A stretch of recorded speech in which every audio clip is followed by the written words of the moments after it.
Welcome. This is your place to belong.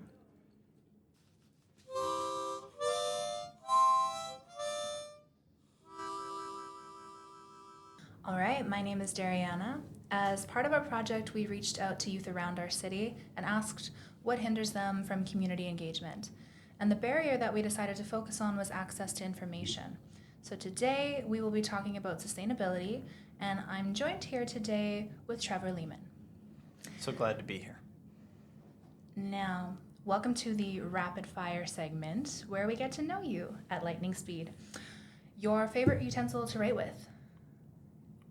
Pen. Your favorite utensil to eat with? Chopsticks. Your favorite way to relax and kick back? Video games. Or conversation. Your favorite phalange or finger? Pointer? Thank you for your bravery and speed. Now, let's get into our questions. So let's talk about different types of sustainability.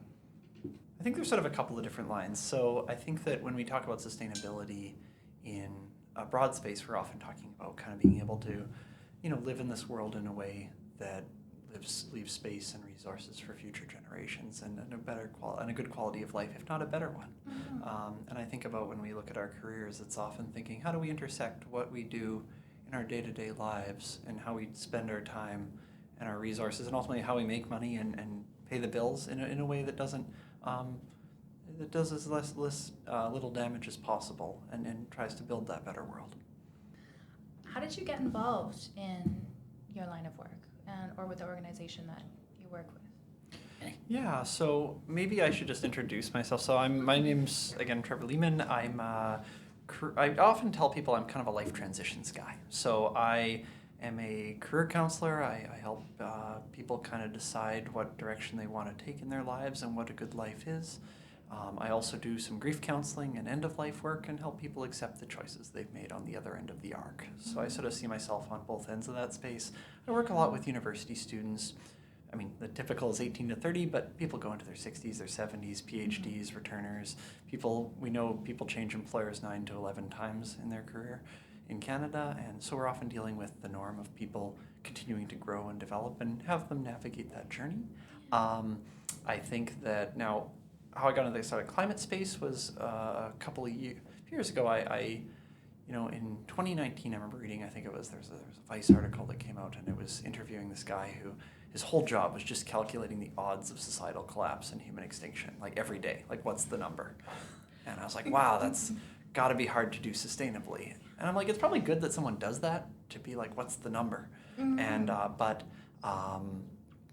I thought, wow, that I wonder what like emotionally that would be like. So I started into my master's in counseling, started running sort of support groups for environmental professionals, geologists, astrophysicists, even documentary makers that kind of feel the stress of kind of what they're witnessing day to day. And then I got into, about in 2023, I co-founded the Climate Informed Counselors chapter of CCPA, which is the Canadian Counselors and Psychotherapy Association. So I do a lot of work training therapists and counselors on how to support clients navigating really, really challenging environmental spaces and honestly the world we live in. So that's kind of how I got into it. I don't think counseling is inherently a green career per se or sustainable, but I think that the way we want to think about career is often how do I make the work that I do is sustainable, and how can I take my values and my interests and my skills, and how do I intersect that with what the world needs? And that's sort of how I sort of view that green careers, if that makes sense. No, absolutely. I think we've come to a point where everything that we do has to be handled with that kind of perspective. Like we have to go about our day-to-day, our careers, being conscious of how can we do this sustainably? How can we do this better than we've done this before? Because thus far, we've been making a lot of mistakes that have led to a climate crisis, as we're seeing with things like the ongoing wildfires. That's right. Yeah. I think you kind of touched on it, but let's elaborate about why this is so important for you, like your work. Yeah. Well, I think I've always, I used to be a school teacher a long time ago, and one of my favorite things that I enjoyed doing was sitting after class and talking to students about what they want to do with their life. The most interesting thing I could think of talking about. And I was like, I wonder if I could just get paid to do this. Like this, just this bit. Yeah. And that's kind of what drew me to it, because I think that's ultimately that's one of the main quests, if you will, of life, is figuring out what's important to you at this moment to do. Mm-hmm. And we know things change over time. Like, I always think it's wild that we have this belief in high school that society has, that they're like, now that you've graduated high school, you should know what do you want to do. Yeah. Because implicit in that is the idea that you're going to know who you're going to be when you're 40. Mm-hmm. And I've never found a reliable way to determine that based on when we were 18, right? And if you ask your family members, like, were you the same people you were at 18? I suspect they'll say that's not the case, right? No. Yeah, you've changed, right? You can only really view your development through your rear view mirror. Mm-hmm. So I've always found that just fascinating. You get to hear about all the different life paths. I have one person who wants to be, an ophthalmologist and be an eye doctor, and the next person wants to be a folk singer, and the next person wants to be, and just person after person, you see sort of those arcs of human experience, and I always found that super fascinating. The climate, I just want people to be able to keep doing this long term, and I think that what we know is that people need sufficient resources, free time, and equity and equality in order to be able to have the highest chance of having a life that's ultimately meaningful to them throughout it. So that's kind of what draws me to it. Beautiful. I didn't know that you used to be a teacher. Mm-hmm. Still have the tattoo. No, I'm kidding. I did my B.Ed back in graduated 2012 with that, and then I went back. I worked for about 5 years. I ran a board game publishing company for years. I made agricultural and educational games. Mm-hmm. I did some consulting with drone tech companies that were doing actually precision agriculture. So how do we use less inputs like fertilizer and stuff to maximize the farmer's return without putting more pollution in the fields, and then kind of moved into the counseling sort of space. So yeah, it's really interesting the way that things turn out. Like, you start with one thing, and that's not necessarily where you will end up. Yeah, I've been seeing some nodding in the room, so I imagine, would it be fair to say that this is how other people's lives are arcing as well? Definitely. For my personal, I grew up being having that question shoved down your throat of, what do you want to be when you get older? And I was that kid who was like, I just want to be happy. I just want to be happy. And I've definitely gone through quite a few careers in my short life, but landed on something that's significantly meaningful to me, but also something that I found myself questioning: how can I do this more sustainably? How can I be less wasteful? How can I reduce the footprint, the amount of, because I use a lot of supplies with my work. Okay. And there are ways. Yeah. Kind of at the micro and the macro level, sort of, right? Yeah. But still, it's still significant and still something that I want to focus on. Yeah, absolutely. Yeah. Thank you for sharing. Thank you. What is environmental activism? Promoting the world, everybody on it, and hoping it'll be more sustainable in the future, right? I think there is sometimes this idea that if you care about the world, you have to care about the whole world. And I remember one thing I find doing some of these environmental presentations, people come in and they'll just ask me real deep cut, fairly obscure questions about very particular environmental issues that they're passionate about. I had one person who's like, it was some type of particulate matter emission from silica mining. They asked me, and they're like, what's your stance on it? And I'm like, I'll sign a petition, if you want. But I think it's also important that we share the glory, right? The group problems deserve group solutions. So I think when we often think about what we want to do sustainably, it can feel like we're chasing a whole school of fish if you're like, how do I do everything, right? What do I care about? And I often try to say, you can care about everything, but you want to kind of pick and choose at this moment in my life. What do I want to focus on? Do I care about plastics? Do I care about trees? Is mental health my thing? What type of problem do I want to be part of the solution on? Acknowledging that, again, group problems deserve group solutions, and then trying to find things that kind of fit with what you care about. And we can get to resources later on, but I often kind of take that big picture sort of approach, and how there's when we say climate crisis, when we say environmental problems, sustainability. We're often saying shorthand, which is often like 1,000 interconnected problems together. Yeah. And so often I find like it's like trying to narrow down like both what types of problems do you want to work on, and then like what do you want to do in that. Like, you know, some of these organizations, nonprofits, might need an accountant. I have very poor attention to detail. I'd be like the worst accountant. Doesn't mean I don't care about environment, doesn't mean I can't contribute, but I probably shouldn't be in charge of the spreadsheets. Yeah. Does that make sense? Absolutely, yeah. I think that's something that a lot of people get overwhelmed by. I know personally, I find when I think about the substantial issue that is climate change and my place in it, I feel minuscule. Like what I do doesn't make a difference in the grand scale of things, and it's hard to have that larger perspective of it takes a team, it takes a group effort, and yeah.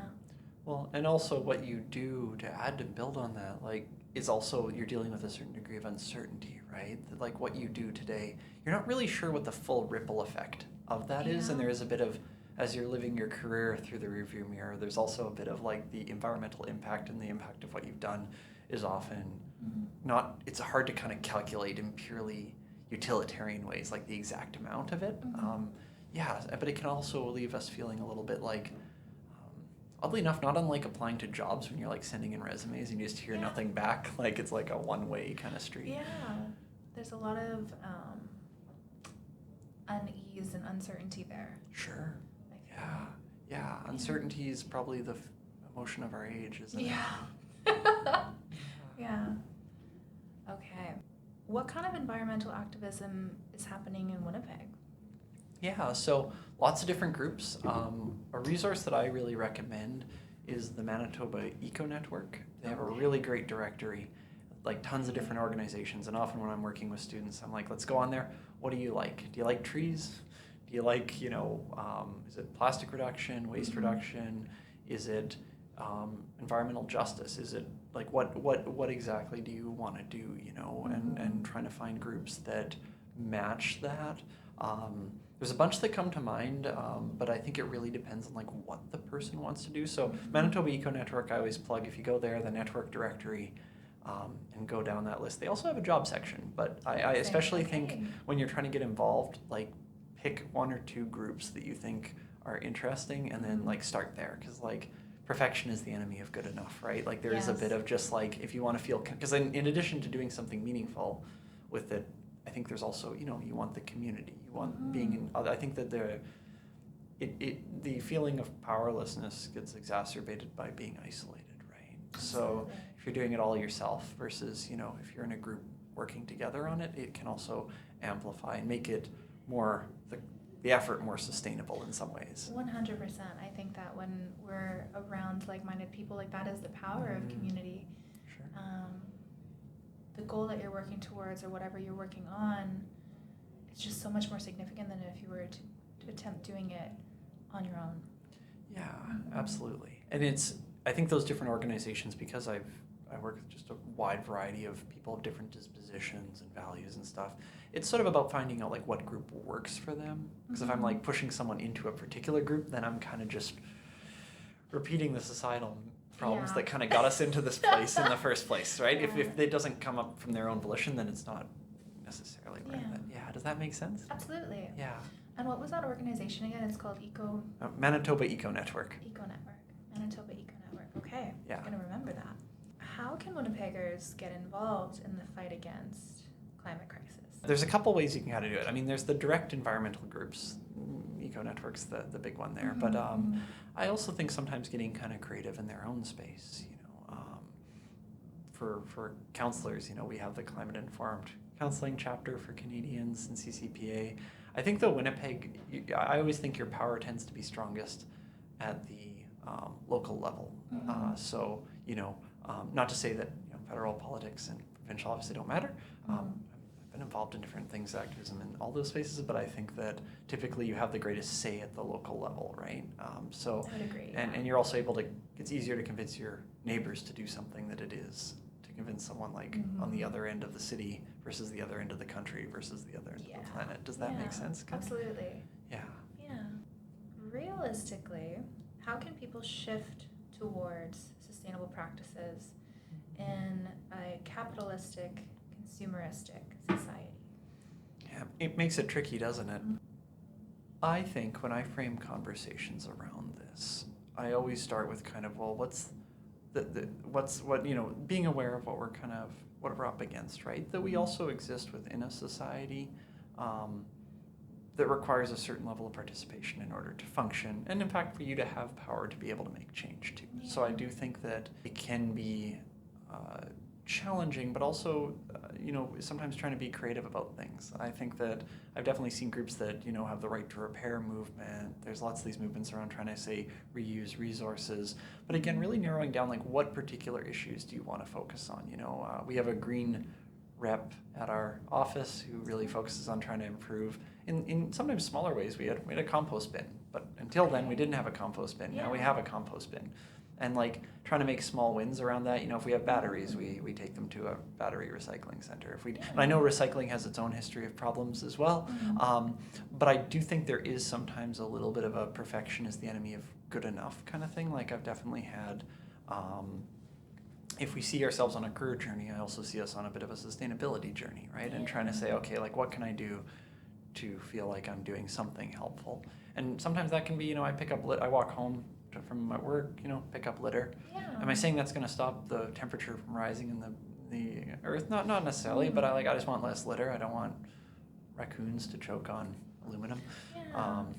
So I think there is like these smaller things, and then also I always think of it like a portfolio. So it's like, okay, do I have a few things that are kind of your bigger effort, maybe even lower odds kind of things, and then is there smaller things that I do that have a high chance of success but maybe lower impact, if that makes sense. So it's kind of that diversity of sustainability portfolio, if that makes sense. So I think that would be sort of how I would approach it. I do think capitalism's there, and I think we can push against it. I think that, and I think there's often there was sort of an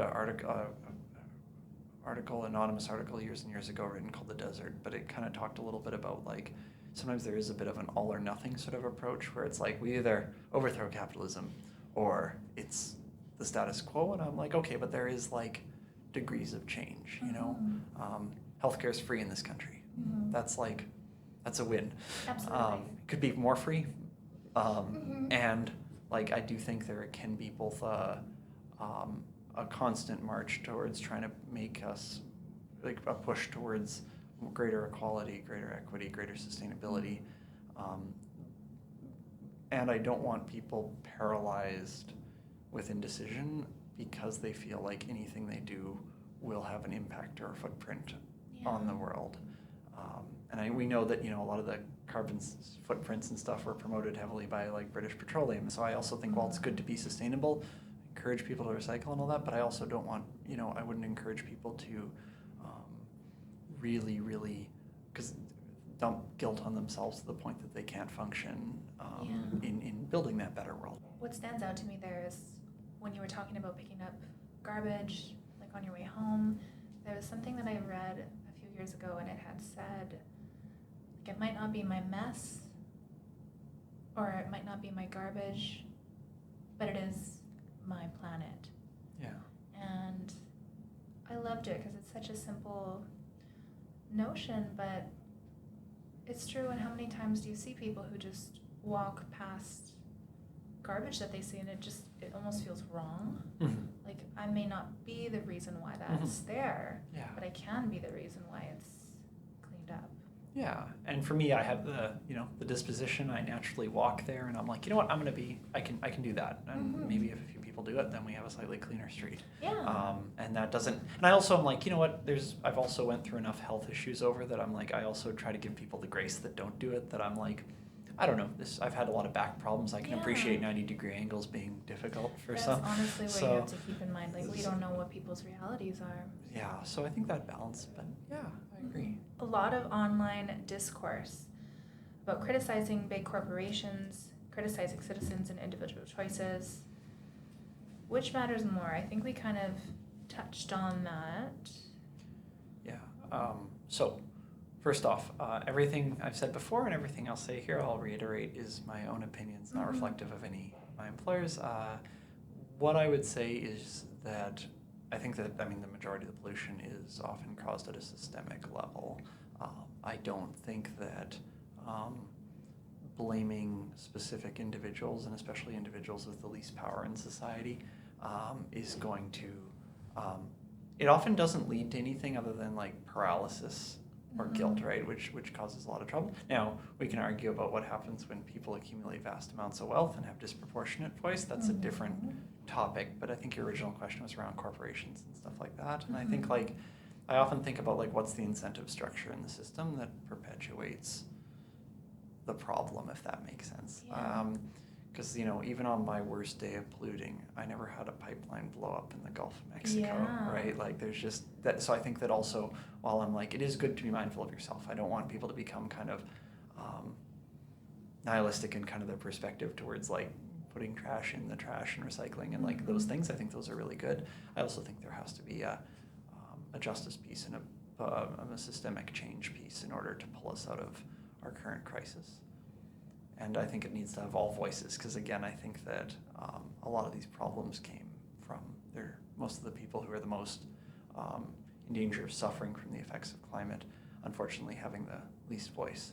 I remember reading some kind of statistic, and this was so long ago, this was when I was in high school, but it was eye-opening for me to learn that throughout school we were pushed about carbon footprints and our individual impacts as just little humans just going about our daily lives, and then it had came out saying that it was like 2 to 3 times more carbon emissions from large corporations.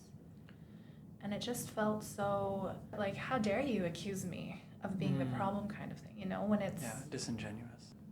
I definitely think it doesn't help to place blame anywhere. We've all got a lot of work to do. There is a fantastic, I'll cross-promote podcasts here, but there's another one called Drilled that does the whole history of PR and marketing in the oil and energy sector. Interesting. And again, I'm mindful that I'm on the edge of my expertise here, so I won't really get into like the history of marketing tactics and PR, but like it is worth the listen, as is this podcast. Okay, we'll keep that in mind. How can we remain hopeful as we're seeing the detrimental effects of climate change right before our eyes? So maybe I'll start with just like a thought experiment. Do we hope for things that we know are going to happen? I would argue that we don't. I would argue like I go to bed and I don't like hope my house won't fly into the atmosphere. Like I'm quite certain it won't. Yeah. What I often say is that hope often only comes from uncertainty. When I went to write my exam, I'm like, I hope I pass. Yeah. I'm not. I like to think I'm prepared, but like there is that piece of like I'm not 100%. So I think hope only exists in spaces of uncertainty. If everything was perfectly deterministic, we'd really have nothing to hope for. I also sometimes differentiate between. There's this book called Commanding Hope by Thomas Homer Dixon. He talks a bit about. He calls it hope to and hope that. I call it active and passive hope, but basically. Passive things you hope for are things that you hope for that either you have no ability to really control or that you don't want to direct energy to at this time. So a passive hope thing could be like, I hope it doesn't rain tomorrow. Like, just don't have that. Like there's nothing I can do about that. Another passive hope is, I hope they get, they improve silica mining regulation, where it's like, I recognize that might be a problem, but I'm just not going to put the energy into it myself. I don't have the capacity. Active hopes are things that we hope will change, and then we're actively participating in trying to push the needle on the uncertainty, knowing we can't get rid of the uncertainty because then we can't hope for anything. Yeah. But can we push the uncertainty a little bit? Yeah. And I think about that. And you can change what you passively and actively hope for over time, but often I would get clients to sometimes I'd draw 2 buckets, and we'd write out all the things they care about in the environment, and you'd be like, put them into the buckets, and you try to have if your active hope bucket's like this, wait, this isn't helpful in a podcast, doing hand gestures. If it's overflowing, and then you're like, okay, well, it sounds like you're probably pretty spread thin. You're not really sharing the glory with everybody else who could be helping. If the passive hope bucket's overflowing, then maybe we're a little bit less agency, and we need to work on that, right? And what could you do but with trying to find that balance of things that, and again, knowing You can move the things around between the buckets. Again, because I know when I was younger, there was often this feeling like, oh man, I have to help everything. Yeah. And it's just like, well, that's just not how like life works, right? Like you only have so many hours in the day, and also you can only really be informed about so many things at any given moment. Like to really be truly informed about a topic, like just staying up to date on it. You can only pick a few things. Now you can sample things, you can try different things, but I think that's sort of a pathway to hope. And the other thing I'll sometimes look at is I'll do this visioning exercise from this book. I modified it from an idea I had from The Good Ancestor, which kind of talks about what's the long-term impact of ourselves, like if we look beyond our lifespan. And he analogized it to, we used to have these structures in historically that were built that took like centuries to build. Mm-hmm. And that's just unheard of now. Like the idea that your children and your grandchildren would all work on the same building is like kind of a wild concept, isn't it? But there were people who like had these like longer term, like I'm working on a thing that I won't live to see the results of. Yeah. But like, doesn't mean I shouldn't like work on it kind of thing. And I think about that sometimes when I envision like, because I think that in the near term, like things could get pretty bad, right? Mm-hmm. I think even if you slam the brakes on the car, it still skids. Mm-hmm. And I think that so often I sometimes look ahead, like, what do you want this world to look like? What would you hope that people would see? You're looking out a window, envisioning 100, 150 years ago or from now. That would be sort of some of the approaches that I would take when I think about hope.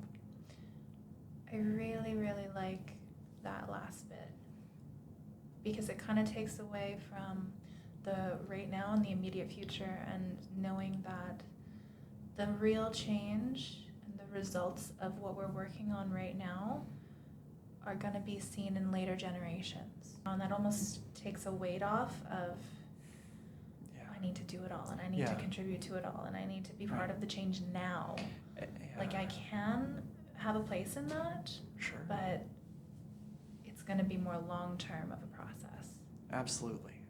I believe there's also another one in Japan where it was a reforestation process they had, where they had a period where basically they were worried about running out of trees. Okay. And they were like, this is a big problem in the middle, like when you're running a society that's like mostly wood-based buildings and stuff like that, right? So I think they had this huge like reforestation project that lasted like, I think it was a few centuries or something. And that's actually kind of wild to think about, that you're like, okay, multi-lifespan plan to kind of rebuild that. But we do know things like that happened. Yeah. I think even medically today, we have so much medical technology that really started out, one of my hobbies is I enjoy reading about kind of books on medical sort of history, and just some of these people where it's like, wow, like some of these diseases that, just devastated people, but there was like decades and decades and centuries of kind of work towards an understanding of something that if people then could see now, they'd be like, whoa, this is better than we could ever imagine. Yeah. And that still comes, but in order to do any of that, I believe we have to be able to face uncertainty with hope, because if you don't have hope, if you don't believe that the future has the possibility of being better than the present, then everything else just falls apart, right? I don't know when that future will be. What advice do you have for those of us who feel just outweighed by the ability to make an impact when it comes to the substantial negative impact that things like animal agriculture, fast fashion, and other large corporations have on our planet's pollution and overall climate change? Yeah, well, I think that, again, if we don't have hope, everything else kind of stops, right? Like, and I think that historically, people have faced off against major oppressive forces, or even just like ways of doing things, systemic situations that are unhelpful, and that like there has been a lot of shifts and changes, and it isn't always linear. I don't think it always arcs forward. It's often uneven, but that the future could be better. I think that it can feel very overwhelming. I do think sometimes also what we know, Panu Pinkala, he's this researcher, and he kind of has this model that I sort of like, where he talks about when dealing with the emotional distress of climate. There's sort of three parts that he kind of explores, where he says, like, you want to take meaningful action, you want to do stuff that's important. You also want to process your emotions, like you want to kind of think them through. It's actually a model too, not unlike grief in that sense. Like it's a processing of that experience. You don't want to totally ignore it all the time. And the third thing is distancing or distraction. You don't actually want to send all day, reminiscing or ruminating has diminished returns, if that makes sense. Like reflection can become rumination very easily. So like you want to make sure you're processing the feelings, you're not like completely crunching them down all the time. You also want to make time for other things. Case in point, like this evening I'm probably going to watch Andor, and I'm not going to pretend that fits into my sustainability efforts beyond the fact that it's a form of rejuvenation, which will let me get up tomorrow and hopefully try to build a better world then. How about you? What do you find is helpful for you to be sustainable in these places? I think this is something that I've struggled with a lot, just having a very big heart, having been made aware of these things very young, and like I mentioned before, just feeling very insignificant with my place in this issue and the ability to make a difference. For a long time, that's looked a little bit like blissful ignorance, where I wasn't necessarily ignorant to what was happening, but I had to distance myself because of the way that it affected my emotional health, my mental health. It just felt too much, but I was looking at everything. Yeah, like staring into the sun, right? Yes. Yeah. So those small steps and what works for me in my daily life were things that I realized I had to focus on. Educating others on those little things. Like one of my favorite things is to tell people, like, why are you using plastic Tupperware when you can use glass? Why are you, if you're planning to go eat out somewhere and take food home, how would you bring that Tupperware with you? If you're going to be eating out often, grabbing like to go, why don't you have reusable cutlery instead of the plastic cutlery that they give you? Interesting. Interesting. So like reusable kind of products and packaging is sort of one of the things it sounds like that you kind of implement in. Yeah, being more conscious about purchases like clothing, and just those little things which are little but not little because they're also significant. Sure. You know what I mean? Absolutely. Yeah. Yeah, and I think also that as we all grow and develop, like what we focus on sort of shifts too, right? Absolutely, yeah. I remember we were interviewing once a guy who was a social worker in later in his life, in his 70s or 80s, and he had fought for like nuclear war and climate stuff in the 70s and 80s, right? And there was also, I think people forget, like nuclear war during the Cold War was very, there was the sort of Damocles over us, right? And and that they really fought, and it was like also, that's one area that I always took inspiration from him, where it's like, wow, like I always think sometimes, because I get those moments too, right, where we question our ability to make change, and I'm like, oh yeah, especially when you're like, how do I stop a country from having a nuclear war with another country? Is like, I feel like they aren't usually in those meetings being like, get Trevor in here. There's like the idea that, they felt though that they could make an influence, and they did. They actually did there was a lot of public pressure, and I think sometimes we don't want to underestimate, those impacts. And we also don't want to underestimate what we're going to do in our lives. Because I think, again, kind of coming back to that career piece, we don't know at 18 who we're going to be when we're 50, or what skills we're going to have and how we're going to be able to channel our values and our experiences in meaningful ways in the future. Often I say in my work with people, that I want people to have an understanding of who they are, what's going on in the world that's affecting them, like how they're, the messaging and how that's playing off of their sense of self and what they'd like to do maybe the next 5 years. But like, I can't develop you a plan for 30 years, and how can we live in a world where we that's not really much of an option, and probably in some ways wasn't for a long time, right? That like people grow, develop, change goals, change jobs, and that's part of the human experience. I think it's one of the most unrealistic things that we've imposed on humanity is that you have to go to school and then know what you want to do, and then go to school after that and dedicate yourself to this career, and then enjoy your life once you retire. Yeah, like that never made sense to me. No. No. When I think about that in terms of sustainability, I actually feel like those two are tied together, because when people are living a life where they're aligned, where they're happy, where they're not being driven mad because they can't stand the job that they're working at and they feel stuck, they live better lives, they live fuller lives, they care more, and therefore make better choices and have... Sure, yeah, there's Bluestein's work. He does a lot of this research on the psychology of working theory, and he talks a lot about kind of what goes into work and how it can sometimes buffer other intersectional identity aspects that can be oppressive. And he talks a lot about also, I think, about just beyond even in like enjoying the work, which that's what we want to aim for, is something that aligns with interests and values, but also as a workplace you have workers' rights, you have safety, history of labor unions we can get into in another discussion, but like that there were things in place that can ensure decent and dignified work. Because I always joke that there's a lot of jobs out there that are like, I'm not sure you'd find enough people who saw that as their fundamental calling, or not calling, I shouldn't say that because I think people change jobs all the time, but like their interests. But like, it is essential we have people doing garbage collection, or we have a cholera epidemic.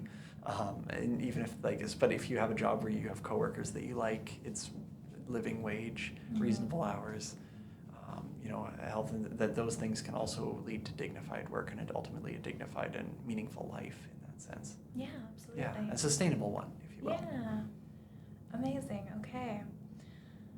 Well, this has been wonderful. Thank you. We're going to end on a little bit of a lighter note. Sure. So we've got our segment that we've created called Weird, Whack, and Winnipeg.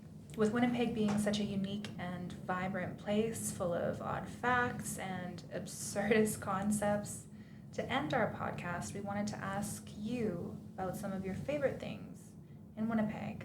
Tell me whatever comes to mind in terms of a weird, whack, wonderful Winnipeg experience. Okay, sure. I'll tell you about the bus stop at the edge of the universe. So one thing my friends often tell me is that I have a bit of what they call a reality distortion field. Just very chance events tend to happen to me seemingly more often. Not sure how I feel about that, but there's a number of times where it seems to have validated their theory, this being one of them. So I went to this bus stop near my friend's house on Pembina, and it was like 11:30 or so, and I was trying to catch the bus going to the south end. And, I'm sitting out there, and it's just completely empty. Like, no one's walking, no one's out there. And I'm sitting there, and then this couple stumbles up, and they're holding like a container of this, was it Mike's Hard Lemonade or something like that? Okay. They'd had a few. Yeah. That's okay. And they started chatting with me, and they started asking me all these questions about video games from the 90s. And like, we're talking deep cuts here. So like, if anyone's familiar with Masters of Orion 2, anyone like really classically trained? No? Okay. So like, these are like old VGA strategy PC games from like 92, 93. Okay. And they're asking us about that. We talked about Enter the Gungeon. We talked about like all these different games throughout the timeline of history of video games and the early Civilization 2 from like the early 90s. Anyway, we go on and on for like 20, 30 minutes. The bus pulls up, and then they pull out this Mike's Hard Lemonade canister offered to me, and I'm like, oh no, I've had enough already today. I'm quite good. And they're like, please, as a sign of respect from me and my wife, we want you to take this. We felt really understood, and it's been a long time since anyone talked about games. So they gave me this Hard Lemonade, and then I came home, and my roommate, who had also left around the same time I did, but sees me come in holding alcohol, and it's like, how did you get that? And I said, someone at the bus stop gave it to me as a sign of respect after I asked her a series of questions about video games from the 90s. I think that qualifies as wonderful. That does. I think that's super sweet. They felt so moved that they said, hey, let me share this with you. Yeah, absolutely. I always think of those, I think it's D&D or Dungeons & Dragons where they call it like lore checks, where it's like if you have this obscure knowledge, the conversation can go like a third option. Yeah. So it's like either politely talk to them, ignore, or have this conversation that resulted in a reward, I suppose. Yeah. So that was my fun story. I think there's so many fun things from the bus stops. Like, I remember when I first moved here, it was cold, it was winter, and it's very cold here. And I'm waiting there, and I'm just minding my business, and this woman is looking at me, and she finally gets my attention, and she's like, I just need to tell you that your skin is glowing. She's like, you look like you're from California. And this is in the dead of winter. And I was like, just speechless, because not what I was expecting. And then we proceeded to have a conversation about skincare. But it was just a very simple, very sweet interaction before she hopped on her bus, and then mine came slowly behind the bus that she jumped on. Yeah, life is beautiful, and so are the people in it, right? So, Winnipeg is a pretty interesting place, but there's a lot of wonderfulness to be found amongst the weird and the wackiness.